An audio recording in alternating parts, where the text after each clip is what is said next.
दिवंगत संतोष देशमुख यांच्या पत्नी अश्विनी देशमुख यांच्या जबाबातून एक धक्कादायक माहिती समोर आली आहे।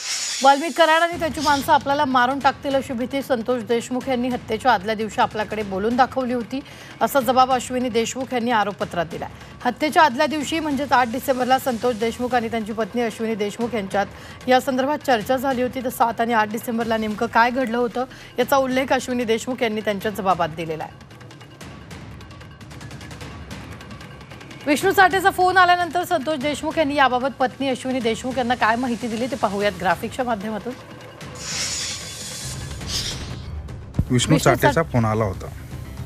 तुला आमच्या कंपनीमध्ये पडण्याची गरज नव्हती, तुला लय जड जाईल असं विष्णू चाटे म्हणाला। वाल्मिकांना जिवंत सोडणार नाही असंही सांगितलं। मला लय टेन्शन आलंय। तुम्ही कुणाचं वाईट केलं नाही, मग तुमचं पण कुणी वाईट करणार नाही। उगाच काळजी करू नका, तुम्ही पोलीस स्टेशनला तक्रार द्या। तुला माहित नाही तो वाल्मिक कराड हा गुंड आहे, त्याची राजकीय नेत्यासोबत उठबस आहे। तो आणि त्याचे लोक मला मारून टाकतील।